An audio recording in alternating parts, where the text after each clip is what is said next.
உலக மக்களின் மாமன்ட் திருத்தமிழ் வாழ்க வாழ்க திருத்தமிழ் சகோ வணக்கம். நான் உங்கள் தமிழ்.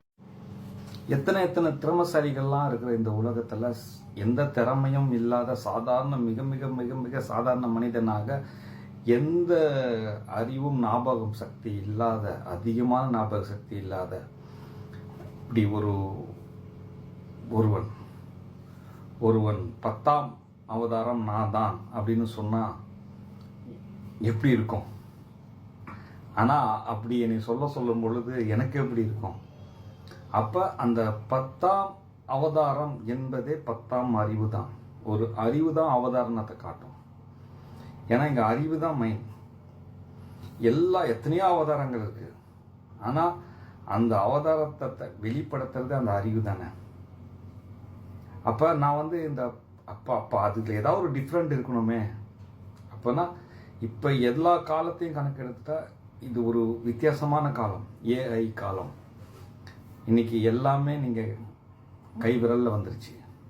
இப்படி பார்க்கலாம், இதில் பார்க்கலாம் கையில்.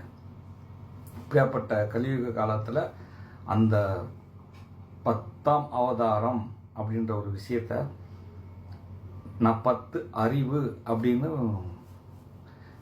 வீடியோவில் சொல்லிட்டு இருக்கேன் தொடர்ந்து. ஆனால் இதில் என்ன ஒரு ஆச்சரியம்னா யாருமே ஆச்சரியப்படலை. அதான் ஆச்சரியம். மொத்தமாக இந்த 10 அறிவு அப்படின்னு சொன்னால் அது எப்படி சொல்கிற? 6 அறிவு தானே. 6ஆம் அறிவு பகுத்தறிவு, 5 இத்தனை அறிவு தொடர்றது, உணர்றது, பார்க்கறது, கேட்கறதுன்னு அப்படின்னு யாராவது ஒருத்தர் கேள்வி கேட்கணும்ல. அப்படி ஒரு கேள்வி கூட இதில் யாரும் கேட்டது கிடையாது. அதான் ஆச்சரியம். நான் 10 அறிவு சொல்கிறது கூட ஆச்சரியம் இல்லை. ஸோ இந்த 10 அறிவு அப்படின்னு சொல்லும் பொழுது நான் அந்த 10 அறிவும் நான் சொன்னேன் இப்படி இப்படி இப்படி இப்படின்னு. அதுவும் யாருக்கும் புரியல. ஆனால் இதில் முக்கியமான விஷயம் என்னன்னா 10ஆம் அறிவு என்பது தான் இறைவனை அறிவோம் அறிவு. அந்த ஒரு விஷயத்தில் மட்டும்தான் நம்ம வித்தியாசப்பட்டிருக்கோம். மற்ற 9ம் எல்லா உயிரினங்களுக்கும் வெவ்வேறு மாதிரி பொருந்தும். அப்போ இந்த 9க்குள்ள இருக்கிற இந்த பிரபஞ்சத்தில் இந்த பூமிக்குள்ள அனைத்து மெட்டீரியல் மூலப்பொருட்களும் வந்துடும். ஒவ்வொன்றுக்கும் வெவ்வேறு அறிவு இருக்குது. அறிவு நிறைந்தது தான் இந்த பிரபஞ்சமே. அதாவது இந்த 1 என்பது முன்னாடி ஒரு 0ன்னு ஒன்று இருக்குது. 0லேருந்து ஆரம்பிக்கிறது தான் 1. அதாவது 1ன்னு ஒன்று வரும்போது அந்த 1 வராதப்ப அதுக்கு முன்னாடி அங்கே இருந்தது 0, ஒன்றுமே இல்லை. அப்போ இல்லை என்ற இடத்துல இறைவன், இல்லைன்ற இடத்துல தான் இறைவன் இருக்கிறான். அது இல்லைன்றது இருக்குன்னு நினைங்க. இல்லை, எதுவுமே இல்லை. அப்போ எதுவுமே இல்லைன்னா இன்னைக்கு நான் சொல்கிறேன்னா அப்போ இல்லைன்ற இடத்துல ஏதோ இருந்ததை தான் நான் இருக்கிறேன். அங்கே இறைவன் இருந்தான். அப்போ தான் இறைவன் நின்று சக்தி ஏற்படுகிறான்.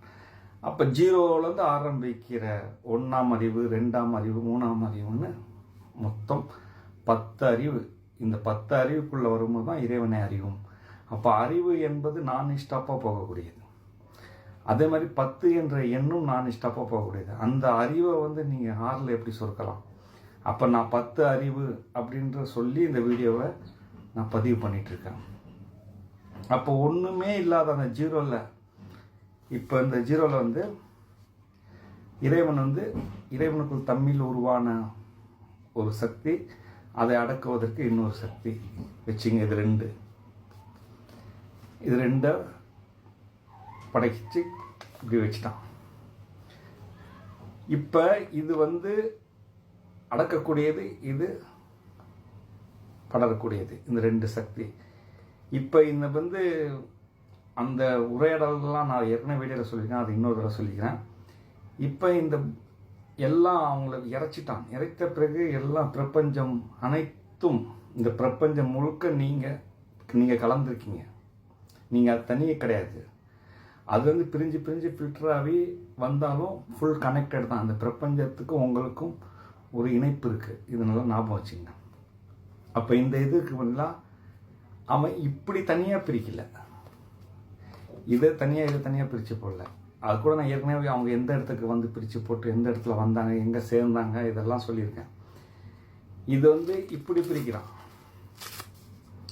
இப்படி 2 இடத்துல பிரிஞ்சுதான். அதாவது ஒரு இடம் மலேசியா சிங்கப்பூருக்கு இடையில், இன்னொரு இடம் குவைத் சவுதிக்கு இடையில். இந்த 2 இடம். ஆனால் இணையிற இடம் இந்தியா ஸ்ரீலங்காவுக்கு இடையில். இதில் என்னன்னா இந்த 2 சக்தி 2 உயிரா, இது உயிர் அறிவு நிறைந்தது இது ரெண்டுமே. இப்போ இது ஆணுக்குள் பெண், பெண்ணுக்குள் ஆண், ஆணாக உயிர்கள் உருவாகுது. இப்போ அதாவது ஒரு உயிர், இப்போ நம்ம அறிவுள்ள உயிர் வெளியில் வர்றது, இப்போ மீன் உருவாகுது, இப்படி எல்லாம் வச்சுக்கிட்டா கூட இதெல்லாம் ஒரு முத வந்தது பாம்பு. ஆனால் அப்போ வந்த நேரத்தில் எல்லாமே சைஸ் பெருசாக இருந்தது. அதனால தான் நான் சொல்கிறேன், அந்த சைஸ் பெருசாக இருந்ததுனால தான் இந்த டைனோசர் எல்லாம் ரொம்ப பெருசாக இருந்தது. அந்த முதல் உயிரணுக்கள் இப்போ கண்ணுக்கு பார்க்க முடியாத உயிரினங்கள் கூட பெருசாக தான் இருந்துச்சு. அன்றைக்கி எல்லாம் பார்க்கலாம். இது என்ன ஆகுதுன்னா காலப்போக்கில் எல்லாமே சுருங்குது. அப்போ அந்த சுருங்கினதுனால தான் இந்த டைனோசர்லாம் அழிந்து விட்டது. ஆனால் சயின்ஸ் என்ன சொல்கிறது, விண்கற்கள் மேலேருந்து வந்து விழுந்துச்சு, பூமியில் பல மாற்றங்கள் நடந்துச்சு, அதனால் பல பெரிய மிருகங்கள்லாம் பெரிய உயிரினங்கள்லாம் அழிந்து விட்டது அப்படின்னு சொல்லுது. அப்படி இல்லை, உயிரினங்கள் சிறுசாகிட்டே இருக்குது. அது ஒரு கட்டத்தில் வந்துட்டு எல்லா உயிரினங்களும் சிறுசாகிட்டான். மனிதனும் ஆரம்ப காலத்தில் பெருசாக தான் இருந்தான், அப்படியே கொஞ்சம் கொஞ்சம் சுருங்கிட்டான். ஏன்னா உயிரினம் சிறு. ஆனால் ஒரு குறிப்பிட்ட இடத்துல வந்து ஏன் இன்னும் சுருங்கலை அப்படின்னா, ஒரு குறிப்பிட்ட அளவுக்குள்ள வந்து ஒரு தாக்கு பிடிச்சி நின்றுடும். இப்போ வந்து இந்த புருவை கூட இப்போ இதோட நின்றுருக்குது. நீங்கள் இதை சேவ் பண்ணி எடுத்துட்டிங்கன்னா அது எந்த அளவுக்கு ஏற்கனவே இருந்ததோ அந்த அளவுக்கு வளர்ந்து அப்புறம் நின்றுடும். அந்த ஒரு அறிவு பிடிப்பு. அப்போ இதில் சில உயிரினங்கள் இப்போ மனிதன் கூட தன்னுடைய அறிவால் தன்னை காப்பாற்றிக்கிட்டான். ஒவ்வொரு நோய்கள் வந்து அழியிற கட்டத்தில், இப்போ கொரோனா மாதிரி வைரஸ் அதுக்கு ஒரு தடுப்பு மருந்து போடுறாங்க மாதிரி இதாகிடுச்சுன்னு வச்சிங்களேன். இப்போ 2 உயிரும் வந்து இப்போ ஆணுக்குள் பெண், பெண்ணுக்குள் ஆணாக இருக்கிறதுனால இந்த உயிர் வந்து மறுபடி உருவாகிட்டே இருக்குது. இதுவும் உருவாகிட்டே இருக்குது. உயிர்கள் நிறைய உயிர்கள் உருவாகிடுது. இல்லை ஸ்பெஷல் உயிர் எப்போ உருவாகுதுன்னா இது 2 சேரும்போது தான் மற்ற ஸ்பெஷல் உயிர் உருவாகுது. அப்போ இதுக்குள்ளே உருவாகிற ஒரு உயிர் தன்மையும் இது உருவாகிற ஒரு உயிர் தன்மையும் ஒரு விஷயம் இருக்குது. இதில் தான் நீங்கள் புரிஞ்சிக்க வேண்டிய விஷயம் இருக்குது. இந்த பிரபஞ்சத்தில் அதான் ஆணுக்குள் பெண், பெண்ணுக்குள் ஆணாக சேர்ந்து உருவாகிற உயிரும் இருக்குது. பெண்ணுக்குள் ஆணாக ஆணுக்குள் பெண்ணாக, அதாவது நானும் ஒரு பெண்ணும் சேரும் பொழுது எனக்குள்ள ஒரு பெண் இருந்தாலும் அவளுக்குள்ள ஒரு ஆண் இருந்தாலும் அப்போ சேரும் பொழுது நம்ம குழந்தை பிறக்கிற மாதிரி இது. இன்னொன்று உயிருக்குள் உயிரே உருவாகுது. இதுக்குள்ளே இதே இன்னும் உருவாகுது. அப்போ இதுக்குள்ளுக்குள்ளே உருவாகுது. இது 2 தன்மையில் தான் இந்த உலகத்தில் உயிரினங்கள் உருவாகுது. அப்போ எல்லா பிரபஞ்சம் முழுக்க ஒரு உயிர் பயணம் செய்யுது வச்சுங்க. ஒலி, அந்த ஒலியை வந்து கடக்கிற இது இந்த அறிவு இருக்கு பார்த்தீங்களா, அதுக்கு சுத்திரத்தன்மை இருக்குது. அந்த ஒலி கடக்கும் போது அதை சுற்றிட்டே இருக்குது, போயிட்டே இருக்குது, எல்லாமே சுற்றிட்டு. இது வந்து எங்கே ஸ்டாப் ஆகுதுன்னா இந்த பூமியில் வந்து ஸ்டாப் ஆகுது. ஏன் ஸ்டாப் ஆகுதுன்னா அந்த ஒலியை வந்து கடக்க விடாமல் முதல் அறிவு வேலை செய்யுது, அது உள்வாங்குது. அதான் முதல் அறிவு, ஒலியை சாப்பிடக்கூடிய அறிவு, முதல் அறிவு. ஏன்னா எல்லாத்தையும் 0ல் கடந்து போயிடுது.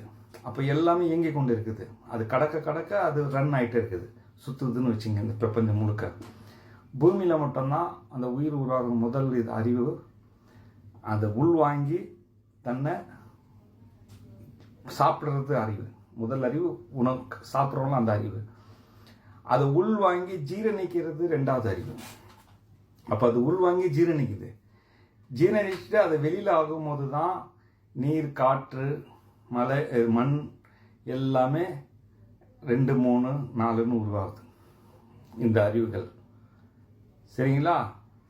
இந்த அறிவுக்கு அப்புறம்தான் அந்த 6வது இது எல்லாத்தையும் அறியக்கூடிய ஒரு அறிவு உருவாகும் பொழுது தான் 7, 8, 9 உருவாகுது.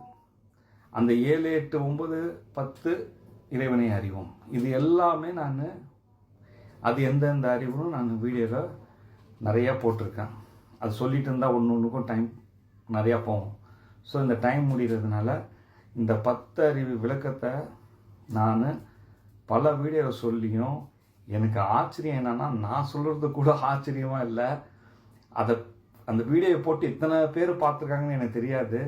ஆனால் இதில் யாருமே ஆச்சரியப்படலை, ஒரு கேள்வி கூட கேட்கல, நீ எப்படி இந்த 10 அறிவுன்னு சொல்கிறேன்னு.